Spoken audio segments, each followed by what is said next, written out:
किस तरीके से हम क्लास अटेंड करते हैं उसका एक डेमोस्ट्रेशन मैं यहाँ देने जा रहा हूँ आपको। फोरियर सीरीज़ से हम स्टार्ट कर रहे हैं। ये मैथ्स 3 का टॉपिक है। आईपी यूनिवर्सिटी में अब जो नया सेमेस्टर स्टार्ट होने जा रहा है उसमें ये आपका लगेगा। सब्सक्राइब करें हमारे चैनल को और नए नोटिफिकेशन के लिए बेल आइकन को प्रेस करें। मैथ्स 3 जो है हमारे आईपी यूनिवर्सिटी या अदर यूनिवर्सिटीज़ जितनी भी हैं इन सब में कॉमन टॉपिक्स हमारे काफ़ी सारे होते हैं, जिसमें कि फोरियर सीरीज़ एक हमारा टॉपिक है जो हम डिस्कस करेंगे अभी आज। हमारी एकेडमी ऑनलाइन क्लासेस इन दिनों प्रोवाइड कर रहे हैं हम लोग। ऑनलाइन क्लासेस जो है हम जूम प्लेटफॉर्म के ऊपर प्रोवाइड करते हैं, साथ में हम रिकॉर्डिंग्स भी शेयर करते हैं आप लोगों के साथ, और जो इसके पीडीएफ नोट्स होते हैं वो भी हम देते हैं। तो किस तरीके से हम क्लास अटेंड करते हैं उसका एक डेमोस्ट्रेशन मैं यहाँ देने जा रहा हूँ आपको। फोरियर सीरीज़ से हम स्टार्ट कर रहे हैं। ये मैथ्स 3 का टॉपिक है। आईपी यूनिवर्सिटी में अब जो नया सेमेस्टर स्टार्ट होने जा रहा है उसमें ये चैप्टर आपका लगेगा, फोरियर सीरीज़।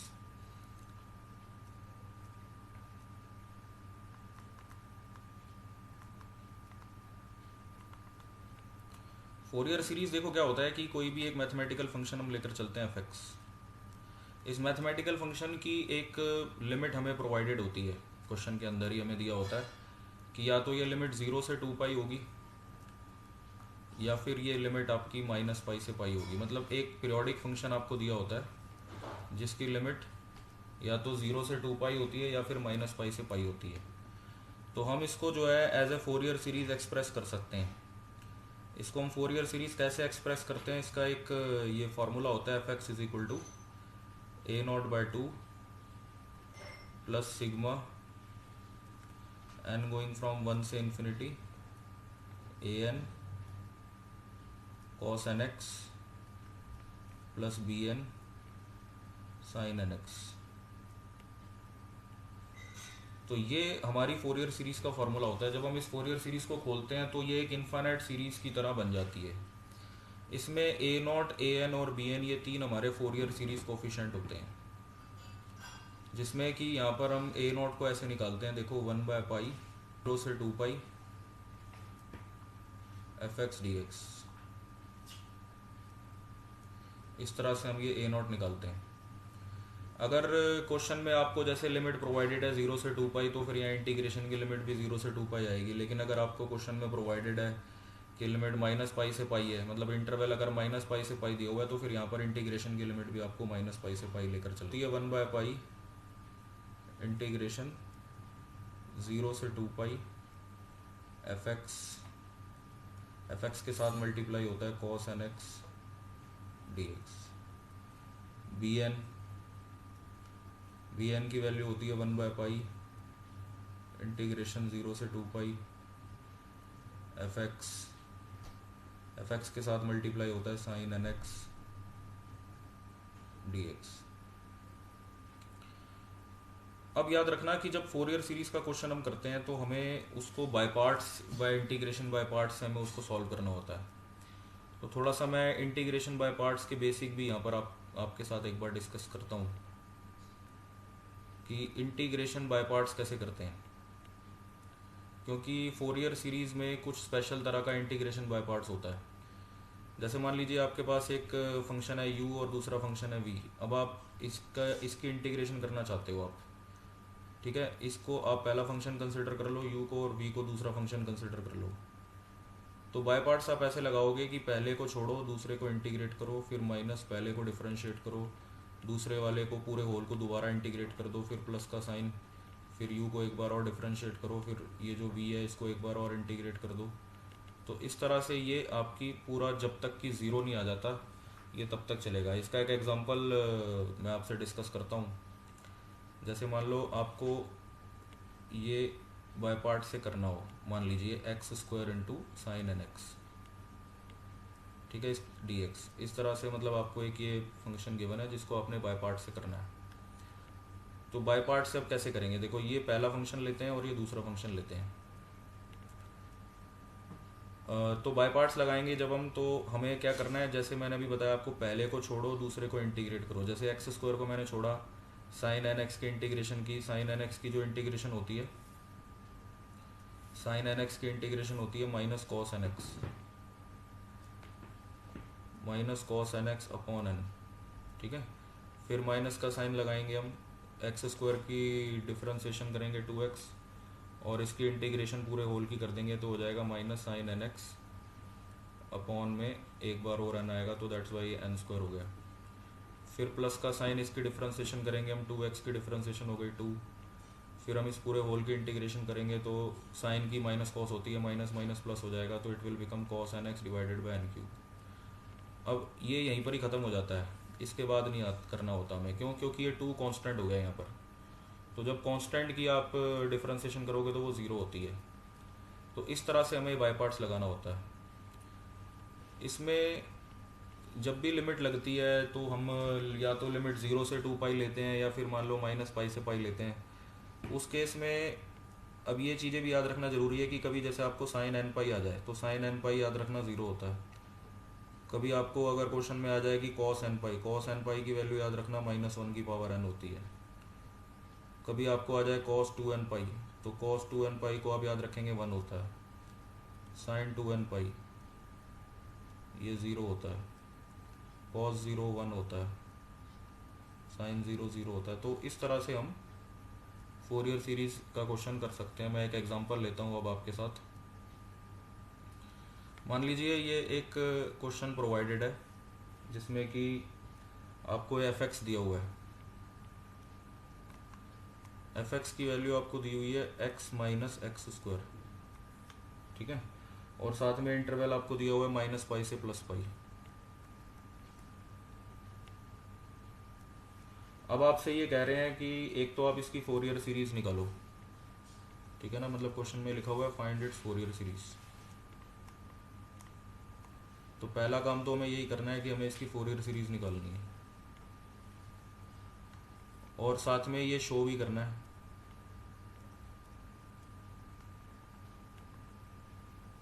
साथ में हमें ये शो भी करना है कि ये जब फोरियर सीरीज आपकी निकल जाएगी तो उसके बाद ये शो करना है 1/1² माइनस 1/2² प्लस 1/3² माइनस 1/4², ऐसे ही इन्फाइनाइट तक जाएगा। तो ये आपका मतलब कि ये आपको शो करना है π² के इक्वल आना चाहिए। तो इसको सॉल्व करते हैं। सबसे पहली चीज़, जो फंक्शन आपको गिवन है f(x) उसकी वैल्यू है x माइनस x², ठीक है। तो इसका इंटरवल है आपका माइनस पाई से पाई। तो सबसे पहली चीज़ आप क्या निकालोगे फोरियर सीरीज के लिए? ए नोट का फॉर्मूला होता है 1/पाई, जो भी हमें इंटरवल गिवन है वो हम लिमिट लेंगे माइनस पाई से प्लस पाई।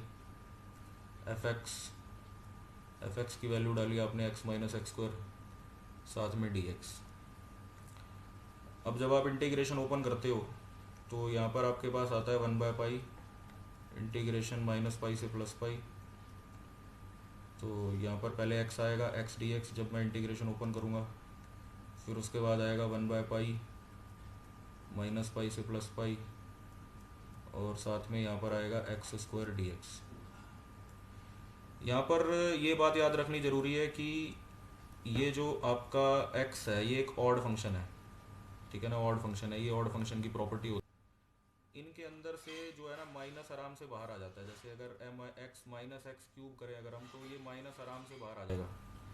मतलब कि जो f माइनस एक्स होता है उसमें से माइनस आराम से बाहर अगर आ जाए तो ये ऑड फंक्शन कहलाता है, ठीक है ना। अगर ऐसा हो रहा है कि माइनस अंदर रखने से माइनस बाहर आ जाता है तो वो ऑड है। तो उस केस में अगर हमारे पास कोई ऑड फंक्शन है और ऑड फंक्शन की इंटीग्रेशन हम -a से +a कर रहे हैं, यानी कि कोई ऑड फंक्शन है मेरे पास f ऑड x और उसकी मैं इंटीग्रेशन -a से +a कर रहा हूँ, तो वो हमेशा 0 आएगा, 0 आएगा ही आएगा। तो ये चीज़ आप याद रखना कि आपको जब भी ऑड फंक्शन दिया हो, ऑड फंक्शन कौन से होते हैं मैंने बता ही दिए हैं, x की ऑड पावर्स, x की पावर 1, x की पावर 3, x की पावर 5। इसमें एक और बता देता हूँ आपको, साइन x भी ऑड है। कभी साइन x आ जाए तो इसको भी आप ऑड फंक्शन ही कंसिडर करोगे, क्योंकि इसके अंदर से भी माइनस बाहर आ जाता है। मतलब जिसमें से माइनस बाहर आ जाए वो ऑड फंक्शन है। तो साइन माइनस एक्स जो है वो माइनस साइन एक्स होता है, तो इसलिए ये भी एक ऑड फंक्शन ही हुआ।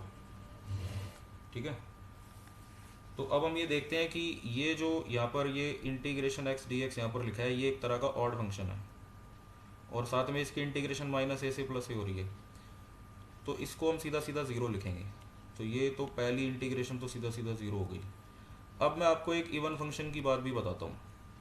जैसे जो x की पावर इवन होती है, जैसे मान लो x का स्क्वायर है, या मान लो x की पावर 4 है, या मान लीजिए x की पावर 6 है, ये सारे हमारे इवन फंक्शन माने जाते हैं। इवन फंक्शन की डेफिनेशन ये होती है कि अगर आप उसके अंदर माइनस एक्स रखोगे तो वो माइनस कभी भी बाहर नहीं आ पाएगा। जैसे कि हम ये देखते हैं कि एक्स का स्क्वायर है, इसके अंदर अगर माइनस होता तो ये कभी बाहर नहीं आ पाता। तो इसका मतलब ये प्रूव हो जाता है कि एक्स का स्क्वायर या एक्स की पावर 4 इसमें से माइनस बाहर नहीं आ पाएगा, ये इवन फंक्शन है।